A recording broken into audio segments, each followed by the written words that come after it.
देख रहे हैं अनंत भक्ति चैनल में आप सभी का स्वागत है। आज के पहले हमने कार्तिक मास महात्म्य का 5वां अध्याय तक कथा सुनाया था। आज मैं कार्तिक महात्म्य का 6ठा अध्याय आपको सुनाने जा रहा हूँ।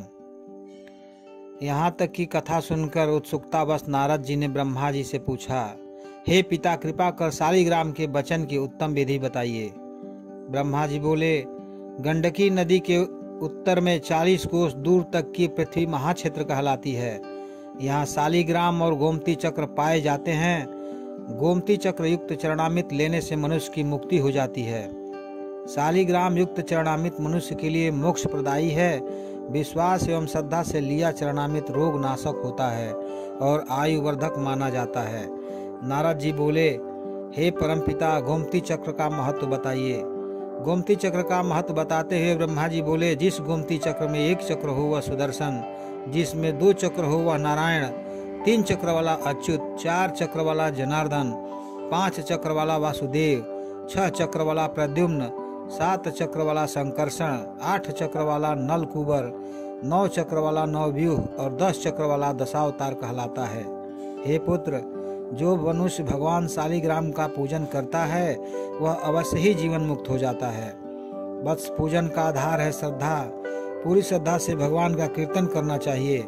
अतः जो मनुष्य पूरी श्रद्धा से कीर्तन में गायन करता है, वीणा बांसुरिया मृदंगाज बजाता है, वह भगवान को अति प्रिय होता है।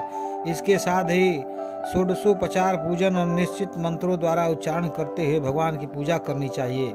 हे नारद, पूजन भले ही मंत्र अथवा क्रिया विहीन हो, मगर श्रद्धा से रहित नहीं होना चाहिए, क्योंकि श्रद्धा से किया गया पूजन ही पूर्ण फलदायी होता है। तब नारद जी पूछते हैं, हे पिता, कार्तिक मास में जो दीपदान किया जाता है उसका तो महत्व हमको कहिए, बताइए। ब्रह्मा जी कहते हैं, हे पुत्र, दीप दान के लिए दीप चाहे सोने का हो, चांदी, तांबा, आटा अथवा मिट्टी कैसा भी हो सकता है। दीपक प्रज्वलित करके भगवान की प्रतिमा के आगे, तुलसी वृक्ष के समीप, चौक में, ब्राह्मण के घर पर, वृक्ष के नीचे, वन अथवा गौशाला आदि में रखना चाहिए। जो श्रद्धालु आकाश में ऊंचा रखकर दीपक जलाता है उसके धन में वृद्धि होती है तथा वह देह त्याग कर वैकुंठ धाम को जाता है। जो ब्राह्मण के घर दीपक जलाता है उसे यज्ञ करने का फल प्राप्त होता है। दीप दान करने वाला भगवान से इस प्रकार प्रार्थना करे कि हे भगवान, मैं आपके निमित्त दीप जलाता हूँ। हे पुत्र, अलग अलग महीनों में अलग अलग तीर्थों पर वास करने का भी उत्तम फल प्राप्त होता है। कार्तिक मास में मथुरा में, माघ में प्रयाग और बैसाख में हरिद्वार का वास अति उत्तम होता है। सूर्य के तुला, मकर और मेष राशि का होने पर किए गए व्रत, नियम और पूजा अत्यधिक फलदायी होते हैं। इन महीनों में अच्छे कर्म करने से पापों का नाश हो जाता है। हे पुत्र, जिस प्रकार सूर्य के भय से अंधकार, गरुड़ के भय से सर्प, सिंह के भय से मृग, वज्र के भय से पर्वत, पवन के भय से मेघ और ज्ञान के भय से दुख दूर भाग जाते हैं, उसी प्रकार तीर्थों के दर्शन से सब पाप नष्ट हो जाते हैं। हे नारद जी, कार्तिक माह में स्नान, जागरण, तुलसी सेवन, दीप दान और भगवान के मंदिर में सफाई याद करना उत्तम सेवाएं मानी जाती है। इस माह में भगवान की कथा और कीर्तन आदि उत्तम और मनवांछित फल देने वाले होते हैं। यहाँ तक कि कथा सुनकर श्री नारद जी ने पूछा, हे परम पिता, पूर्व जन्म के पापों के विषय में बताइए।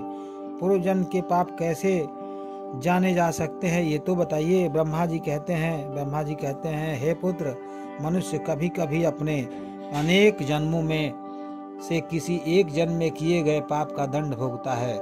मनुष्य योनि भोग योनि कही गई है, अतः यह जानना कठिन है कि मनुष्य कब किस जन्म में किस किए गए पाप का दंड भोगता है और किस रूप में भोगता है।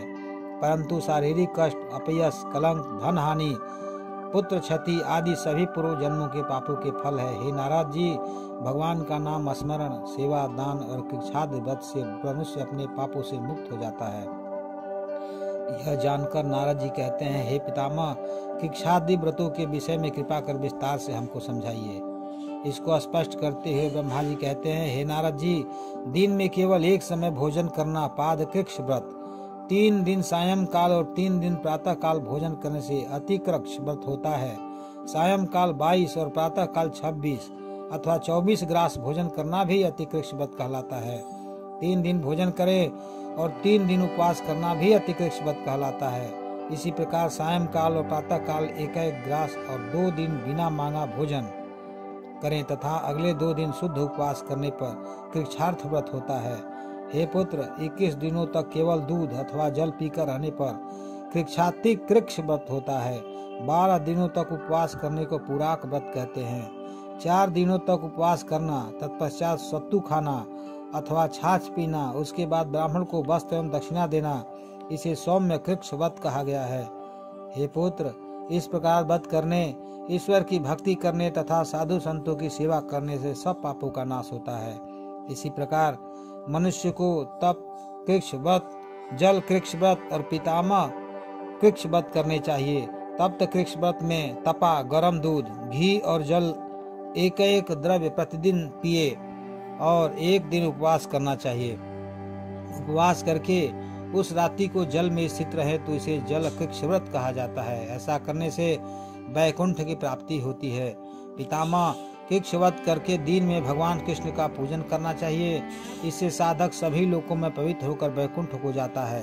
कार्तिक सुदी छठ से 3 दिन केवल दूध पीकर नवमी से 3 दिन उपवास करने से वैकुंठ का वास मिलता है।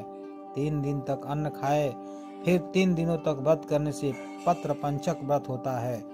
हे पुत्र, जो मनुष्य एकम से पंचमी तक केवल दही सेवन करे तथा एकादशी व द्वादशी को भगवान विष्णु का पूजन अर्चन करे तो इसे यास कृक्ष व्रत कहते हैं। इसे करने से श्रद्धालु को श्वेत दीप का वास मिलता है। हे नारद जी, शुक्ल पक्ष की प्रतिपदा से प्रतिदिन अपने अन्न उपवास को तोड़ने के उपरांत भोजन की मात्रा को एक ग्रास बढ़ाना और कृष्ण पक्ष में एक ग्रास कर अमावस्या को निराहार रहना चंद्रायण व्रत कहलाता है।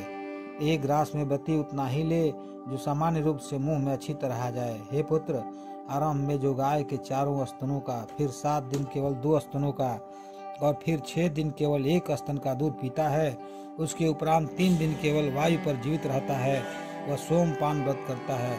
यह व्रत सभी पापों का नाश करने वाला है। हे महर्षि, जो मनुष्य कार्तिक मास में नियम पूर्वक कांजी, दुग्ध, घृत, दही, जल और पंचगव्य का सेवन करता है, वह सप्ताह कृक्षा व्रत करता है। इस व्रत को करने वाला विष्णु लोक का अधिकारी होता है। पलाश, बेल, गूलर का काढ़ा और गर्म दूध पीकर एकादशी का व्रत कर द्वादशी को पारण करने वाला वैकुंठ का अधिकारी होता है। जो मनुष्य कार्तिक शुद्धि सप्तमी, अष्टमी, नवमी और दशमी को केवल जल कमल का सेवन करे और एकादशी व्रत करे तो इसे लक्ष्मी व्रत कहा जाता है और इसे करने से लक्ष्मी जी की प्राप्ति होती है। कार्तिक शुद्धि 14 को विधि पूर्वक व्रत तथा गौरी का पूजन करना चाहिए। व्रत के बाद गौ घृत से हवन करना चाहिए। हवन वैदिक मंत्रों से किया जाना चाहिए। इस प्रकार व्रत की पूर्ति हवन द्वारा करने से श्रद्धा बढ़ती है। ईश्वर भगवान विष्णु के प्रति आस्था दृढ़ एवं स्थिर होती है। व्रत समाप्ति पर ब्राह्मण को भोजन एवं वस्त्राद, दक्षिणा एवं गोदान आदि करना चाहिए। इस प्रकार कृच्छ्राद व्रतों का महत्व शास्त्रों में वर्णित है। व्रत ईश्वर को प्रसन्न करने का सबसे सरल माध्यम है। इससे श्रद्धालु को परम पद की प्राप्ति होती है। इसी के साथ ही आज का 6ठा अध्याय यहीं पर समाप्त होता है। जय श्री कृष्ण।